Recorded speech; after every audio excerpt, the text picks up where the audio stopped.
Thursday, my friends. So I'm not good at this YouTube thing. Like, I'm sorry. And but today I am really struggling with some long COVID symptoms.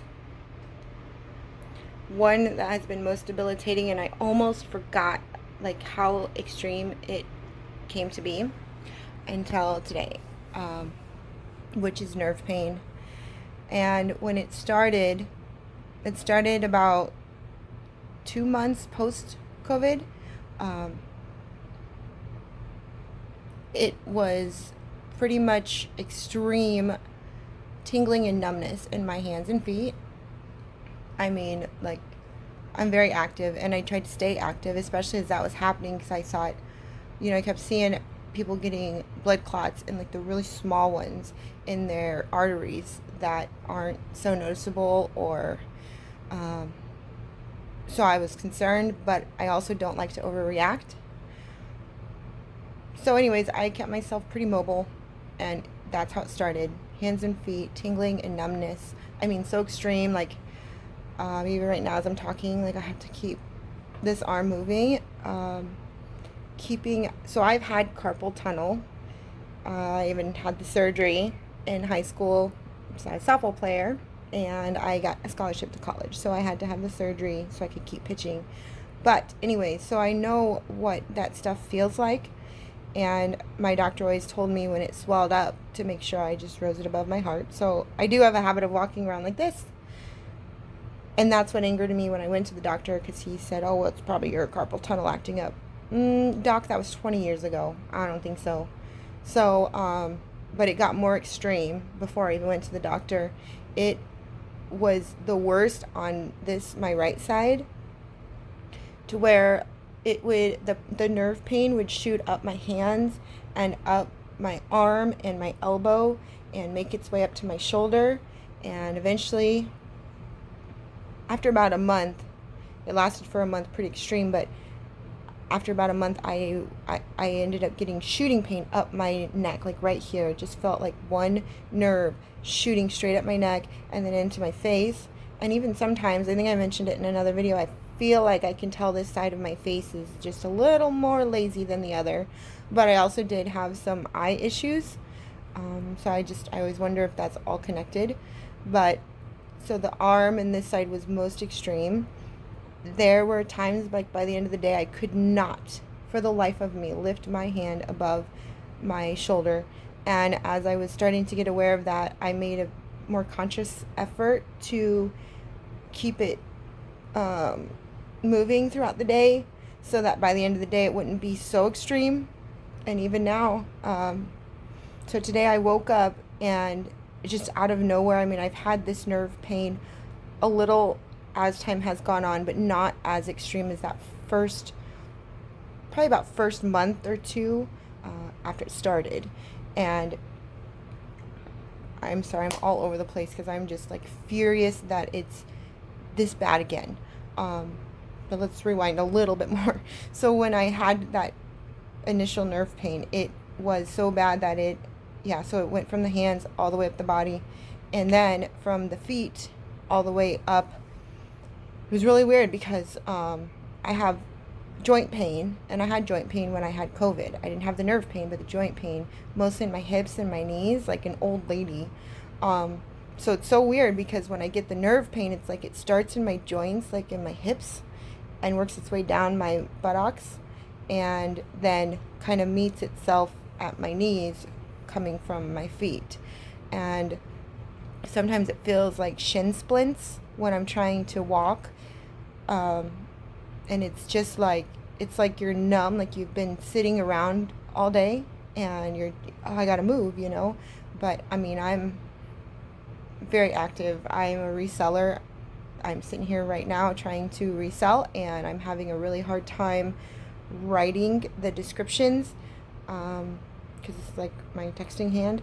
And I'm like, my goodness, like I can't get help.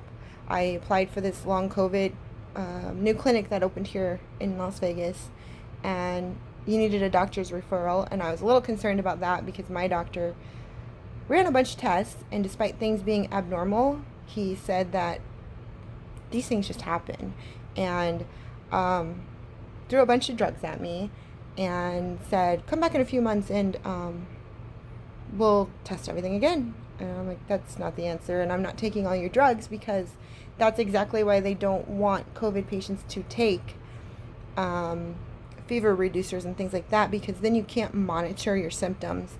If your fever skyrockets or something like that, how are you supposed to know if you're using something to suppress it? So sometimes at night I do take gabapentin to help me sleep a little bit if I'm having the nerve pain. Even if it's not that bad, I try not to take it. I am most definitely going to have to take it, but I'm way above concerned right now. I have done a lot of research, and I actually have a playlist.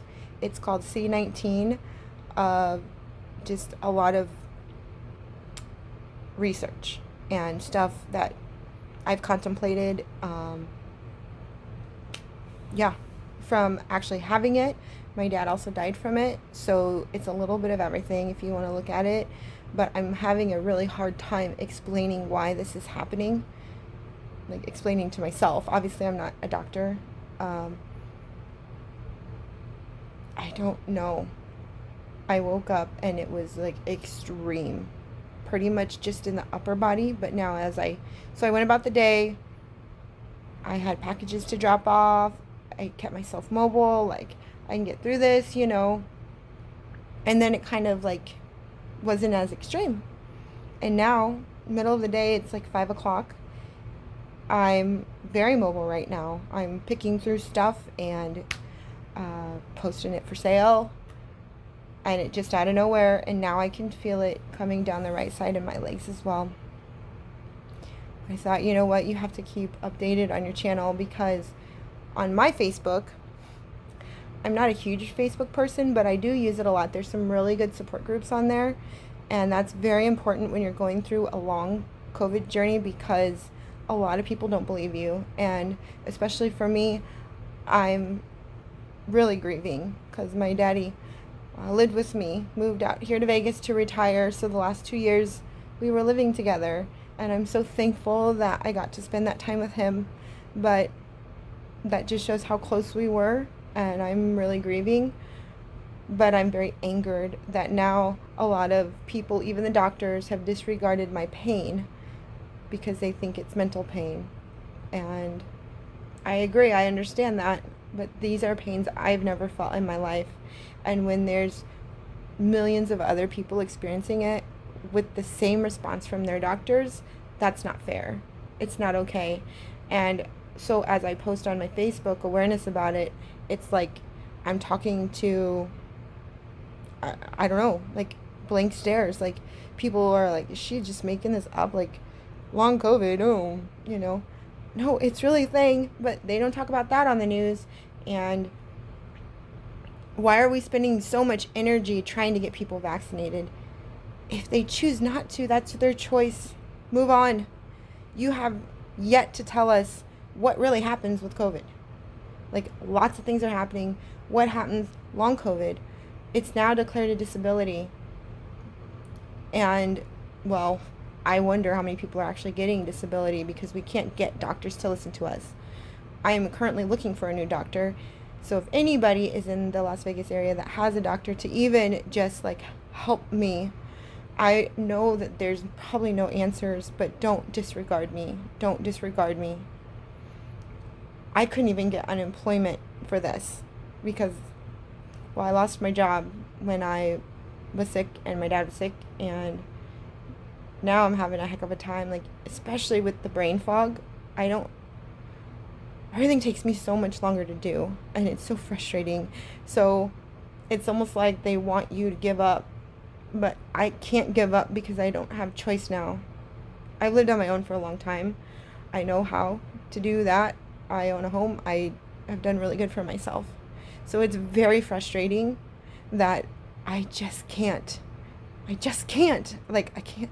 I'm trying to overcome it. I keep thinking, like, you don't need unemployment. It's not that you don't want to work. It's not that you need help getting food. Because one, I mean, I can't eat much anyway. I've wasted so much food trying to cook and find something I can eat. I do have a big heart, and I go give it away. But it's all starting to add up. Like, I can't keep up.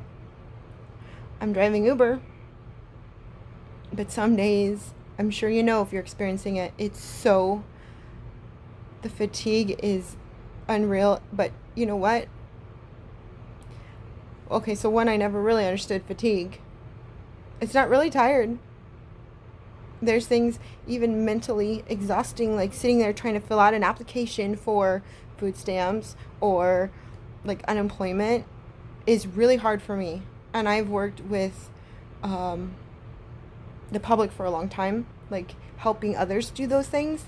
So you would think those things would come easy for me. It doesn't. It's really hard. And I still don't even really want that stuff. I want to make it on my own. I am opening a healing store, gift store. But again, it's just taking me longer than it should. It's so frustrating. So the least I can do is support others that are struggling, share my story so you know that you're not alone. Because unfortunately, as time goes on, there's going to be more of us. And I hope we get to the point where they take us serious and figure it out. I understand you don't have the answer, but don't disregard anybody. And don't let anybody disregard you. You know how you feel. You know. Trust your body, trust your instincts. I've been very healthy all my life. Knock on wood, I've never been really sick. I don't think I've ever even had the flu. Knock on wood. But I know what I'm feeling is not normal. And it's very scary, especially now that I'm living alone. It's almost like, should I sleep with the door open so somebody can come get me? So, I hope this helps you if you need it. Or if you have friends or family that say they're going through it, believe them, okay? It's like one of those illnesses that's hidden, and you wonder why somebody has a service dog. They look fine. You never know, okay? So let's continue to love each other and just stick together. I think tough times are still coming, but the good Lord's got us, so it's going to be okay. Thanks for watching. Namaste.